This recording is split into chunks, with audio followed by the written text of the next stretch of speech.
બિહાર સરકારે special plane મારફતે 50 બાળકોને સારવાર માટે ગુજરાત મોકલ્યા હતા। અમદાવાદની સત્ય સાઈ હોસ્પિટલમાં આ બાળકોને નિઃશુલ્ક સારવાર ઉપલબ્ધ કરાવવામાં આવી હતી। હૃદયમાં કાણું હોવાની સમસ્યા ધરાવતા 50 બાળકોએ 1 મહિનાના સમયગાળામાં સારવાર મેળવી હતી।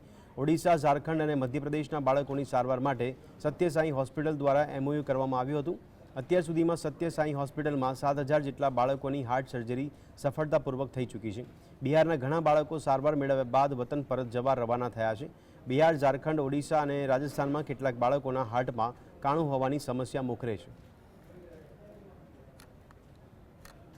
7000થી વધુ બાળકોને આપણે વિનામૂલ્યે સર્જરી કરી ચૂક્યા છીએ અને આવનારા દિવસોમાં એ આપણે વધારી રહ્યા છીએ, જેથી આપણે વધુ માત્રામાં આપણી સેવાનો વ્યાપ વધારી શકીએ અને આખા ભારતથી બાળકો અહીંયા આવે છે અને એનું આપણે ત્યાં વિનામૂલ્યે ઓપરેશન થાય છે। આપણે નવેમ્બર 2018થી આ MOU થવાના સ્ટાર્ટ થયા અને સૌથી પહેલું MOU આપણું ઓડિશા સરકાર સાથે થયું અને એ ઓડિશાના પણ મને કહેતા આનંદ થાય છે કે 1400થી વધારે બાળકો આપણી હોસ્પિટલમાં સર્જરી કરાવી ચૂક્યા છે।